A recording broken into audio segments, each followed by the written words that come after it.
Welcome students, अभी हम इंतहाई अहम टॉपिक एक्सप्लेन करने जा रहे हैं और वो है sp2 हाइब्रिडाइजेशन।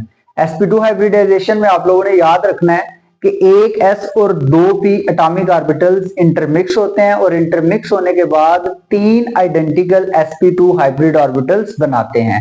तो डिफाइन करते हैं, ये वो प्रोसेस है जिसमें एक s और दो p ऑर्बिटल्स इंटरमिक्स होते हैं और जो एक s और दो p एटॉमिक ऑर्बिटल्स हैं स्टूडेंट्स, वो एक ही एटम के हैं और उन्होंने मिलना है। मिलने के बाद तीन आइडेंटिकल sp2 हाइब्रिड ऑर्बिटल्स बनाने हैं। तो वो प्रोसेस जिसमें एक s और दो p एटॉमिक ऑर्बिटल्स इंटरमिक्स हों और इंटरमिक्स होने के बाद इक्विवेलेंट तीन sp2 हाइब्रिड ऑर्बिटल्स बना दें, उस प्रोसेस का नाम है sp2 हाइब्रिडाइजेशन। लेट्स से कि हमारे पास एक s ऑर्बिटल है, इसे आप 2s कह लें। ये हमारे पास दो p ऑर्बिटल्स हैं, 2px एंड 2py। अब एक s की शेप स्फेरिकल होती है और p की शेप डम्बल लाइक होती है। एक s और दो p मिल रहे हैं। मिलने से पहले इनकी शेप्स और इनकी एनर्जी टोटली डिफरेंट हैं। मिल गए, मिलने के बाद इन्होंने एक जैसे तीन sp2 हाइब्रिड ऑर्बिटल्स बना दे। स्टूडेंट्स, अब ये जो आपके पास sp2 हाइब्रिड ऑर्बिटल्स बने हैं, इनकी एनर्जी और एनर्जी की अगर बात कर लें और इनकी जो शेप है ये सेम है। पहले इनकी एनर्जी और शेप जो है वो डिफरेंट थी, अब इनकी एनर्जी और इनकी शेप क्या बन गई है, सेम बन गई है। अब ये तीनों sp2 हाइब्रिड ऑर्बिटल अपने आप को अरेंज करते हैं और अरेंज किस तरह से करते हैं, in the form of equilateral triangle. अब स्टूडेंट्स, ये ज्योमेट्री है हाइब्रिडाइजेशन में, वो डिपेंड करती है एक फैक्टर पे और वो फैक्टर है डायरेक्शन ऑफ हाइब्रिड ऑर्बिटल्स। यानी कि जो हाइब्रिड ऑर्बिटल्स हैं उनकी डायरेक्शन पे ज्योमेट्री किसी भी मॉलिक्यूल की डिपेंड करेगी। अब मैं यहाँ पे आपको बताता चलूं, sp2 हाइब्रिडाइजेशन में स्टूडेंट्स जो s करेक्टर है वो हमारे पास होता है 33.3% और जो हमारे पास p करेक्टर होता है वो हमारे पास 66.7% होता है। यानी कि आपके पास टोटल तीन sp2 हाइब्रिड ऑर्बिटल हैं। तो अगर आप 100 को 3 पे डिवाइड करवाते हैं तो आपको पता है कि हमारे पास जो आंसर आएगा वो 33.3 आएगा। तो एक s है तो s की जो कंट्रीब्यूशन हो गई वो 33.3% हो गई और दो p हैं तो इन दोनों को प्लस करें तो 66.7% जो है वो p करेक्टर है। और इसी वजह से p करेक्टर की जो लोब बनी है वो बड़ी बनी है और जो s करेक्टर की वजह से लोब बनी है वो माइनर बनी है, छोटी लोब बनी है। ये करेक्टर जो है ये p करेक्टर है और ये करेक्टर जो है ये s करेक्टर है। अब स्टूडेंट्स देखें, यहाँ पे हम बात करेंगे कुछ मॉलिक्यूल के स्ट्रक्चर्स की। तो सबसे पहले हमारे पास जो स्ट्रक्चर आएगा वो है बोरोन ट्राइफ्लोराइड का।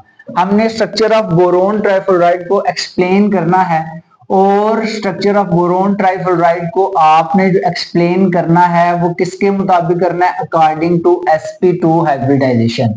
स्टूडेंट्स, मैं आपको पहले बता चुका हूं हाइब्रिडाइजेशन में सेंट्रल एटम की इन्वॉल्वमेंट होती है। तो यहाँ पे अगर हम सेंट्रल एटम की बात करें तो वो बोरोन है।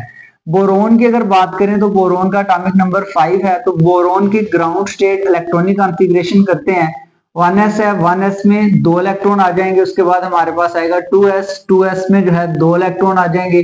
फिर हमारे पास आ गया 2px, 2py और देन हमारे पास आ गया 2pz। 2 2 4 1 5, हमारे पास 5 इलेक्ट्रॉन टोटल थे। 5 इलेक्ट्रॉन्स की हमने फिलिंग कर दी है। 2py के पास भी कोई इलेक्ट्रॉन नहीं है, 2pz के पास भी कोई इलेक्ट्रॉन नहीं है। अब क्या होता है, बोरोन को एनर्जी मिलती है। जैसे ही बोरोन को एनर्जी मिलती है तो बोरोन का जो एटम है ये एक्साइटेड फॉर्म में चला जाता है। इसके जो इलेक्ट्रॉन है ये मूव करना शुरू होते हैं और जैसे ही ये इलेक्ट्रॉन मूव करते हैं तो एक्साइटेड स्टेट में जाते हैं। अब एक्साइटेड स्टेट में जब जाते हैं तो 2s से एक इलेक्ट्रॉन शिफ्ट हो जाएगा 2py में। तो स्टूडेंट्स, आपके जहन में आ रहा होगा कि सर क्या ये जरूरी है कि हमने यहां से इलेक्ट्रॉन यहां पे ट्रांसफर करना है? Yes, it is compulsory. Why it is compulsory? Because we are studying sp2 hybridization, and in sp2 hybridization we need 1s and 2p atomic orbitals. तो स्टूडेंट्स, अगर इसके पास कोई इलेक्ट्रॉन नहीं हुआ, इट मींस ये तो हाइब्रिडाइजेशन के प्रोसेस में इन्वॉल्व ही नहीं हुआ। तो इसलिए हम क्या करते हैं, ये बोरोन जो है ये ग्राउंड स्टेट से एक्साइटेड स्टेट में जाता है। जब हाइब्रिडाइजेशन हो रही होती है तो तो हाइब्रिडाइजेशन के प्रोसेस में एनर्जी रिलीज होती है और वो एनर्जी इस ऑर्बिटल को मिलती है, और इस ऑर्बिटल को जैसे ही एनर्जी मिलती है तो ये अपना एक इलेक्ट्रॉन शिफ्ट कर देता है 2py को। जैसे ही ये इलेक्ट्रॉन 2py को शिफ्ट करेगा तो यहाँ पे कॉन्फ़िगरेशन थोड़ी सी चेंज हो जाएगी। अब आपके पास जो नई कॉन्फ़िगरेशन बनेगी उसके मुताबिक 1s2 2s के पास अब एक इलेक्ट्रॉन रह गया, एक इलेक्ट्रॉन जो है वो माइग्रेट कर चुका है। 2px के पास ऑलरेडी एक इलेक्ट्रॉन था, उसको राइट करते हैं। 2py के पास पहले कोई इलेक्ट्रॉन नहीं था, अब एक इलेक्ट्रॉन यहाँ पे आ चुका है 2py, एंड देन हमारे पास 2pz, और 2pz में अभी भी कोई इलेक्ट्रॉन नहीं है। अब स्टूडेंट्स हमें यहाँ पे बनानी है बोरोन की हाइब्रिडाइज स्टेट।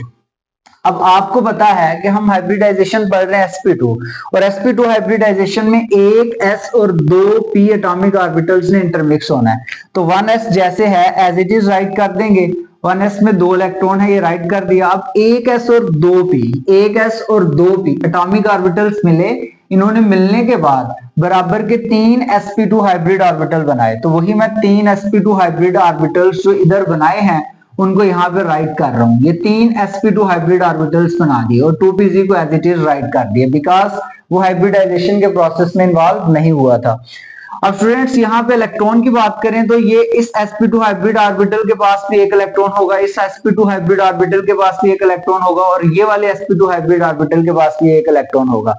अब ये हमारे पास आ चुके हैं तीन sp2 हाइब्रिड ऑर्बिटल। अब ये वो तीन sp2 हाइब्रिड ऑर्बिटल्स हैं जिन्होंने अपने आप को इस तरह से अरेंज कर लिया है।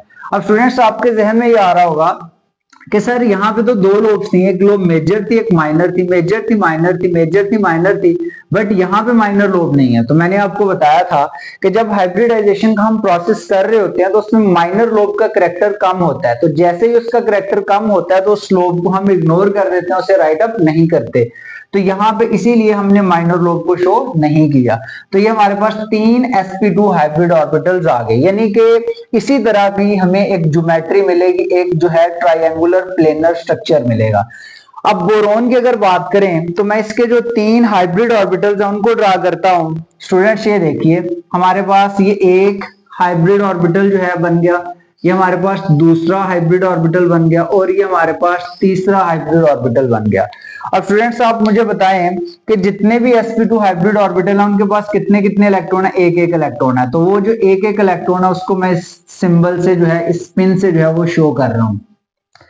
अब दूसरे साइड पे अगर हम देखें तो बोरोन के साथ तीन फ्लोरीन अटैच हैं। तो मैं अगर फ्लोरीन की बात करूं तो स्टूडेंट्स आपको पता है कि फ्लोरीन का एटॉमिक नंबर होता है 9। अगर इसकी कॉन्फ़िगरेशन करें तो 1s2 है, इसके बाद हमारे पास 2s2 है, 2px, 2py, एंड देन हमारे पास आएगा 2pz।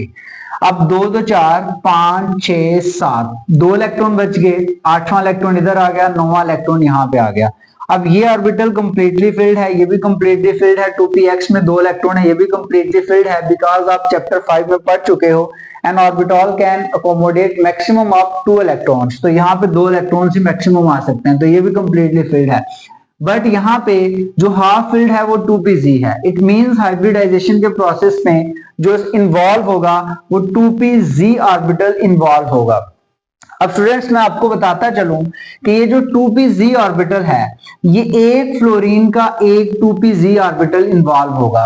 और मैं आपको ये भी बताता चलूं कि जितने भी p ऑर्बिटल्स हैं, चाहे 2px है, चाहे 2py है, चाहे 2pz है, सबकी जो शेप है वो डंबल लाइक होती है। तो इट मींस के आपके पास एक फ्लोरीन एटम का एक डंबल बन जाएगा।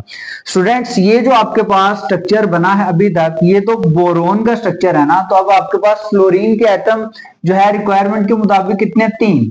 तो एक फ्लोरीन का एक 2pz, तो 3 फ्लोरीन के एटम हैं, तो उनके 3 2pz ऑर्बिटल्स हैं, और वो जो तीनों 2pz ऑर्बिटल्स हैं उनका एक एक डंबल बनेगा।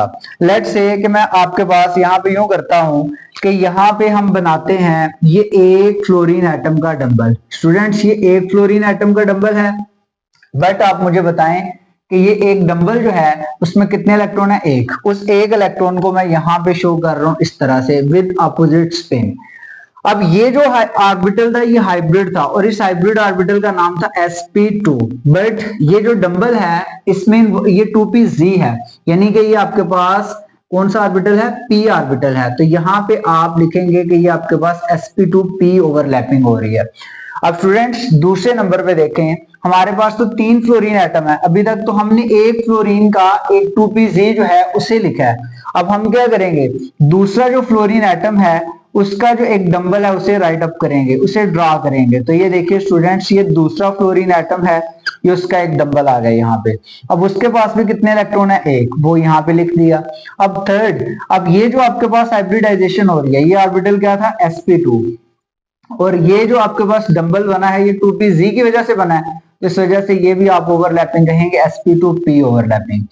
अब स्टूडेंट इसके बाद आपके पास क्या होगा, यहाँ पे थर्ड जो फ्लोरीन एटम है, वो थर्ड फ्लोरीन एटम का डंबल आप ड्रा करेंगे, ये उसका डंबल हमने ड्रा किया। इसके पास भी कितने इलेक्ट्रॉन है, एक, तो इसका इलेक्ट्रॉन भी यूं राइट अप कर देंगे। तो ये इस तरह से ये जो 3 डंबल हमने लगाए हैं, ये 3 फ्लोरीन के 2pz ऑर्बिटल्स हैं, जिनमें एक एक इलेक्ट्रॉन था, तो वो एक एक इलेक्ट्रॉन हमने शो कर दिया। अब लेट कंसीडर कि हमारे पास ये जो मैंने आपके सामने शेप बनाई है, इसको मैं अगर थोड़ा सा एलेबोरेट करूं, तो ये जो आपके पास है ये बोरोन का स्ट्रक्चर है, बोरोन के 3 हाइब्रिड ऑर्बिटल है। तो लेट्स से कि अब आपके पास बोरोन आ गया, ठीक है, बोरोन। अब यहाँ पे स्टूडेंट्स 2 इलेक्ट्रॉन है, 2 इलेक्ट्रॉन के मिलने से बनता है सिंगल बॉन्ड, तो ये आपने सिंगल बॉन्ड बना दिया। और ये डंबल किसका है, फ्लोरीन के एटम का, तो यहाँ पे फ्लोरीन का एटम आपने लिख दिया। इसी तरह ये आपके पास 2 इलेक्ट्रॉन है, 2 इलेक्ट्रॉन के मिलने से बॉन्ड बनता है सिंगल बॉन्ड बना दिया, और डंबल किसका है, फ्लोरीन का, तो यहाँ पे फ्लोरीन लिख दिया। इसी तरह ये 2 इलेक्ट्रॉन है, 2 इलेक्ट्रॉन के मिलने से सिंगल बॉन्ड बना, और ये डंबल फ्लोरीन का है, तो यहाँ पे फ्लोरीन लिख दिया।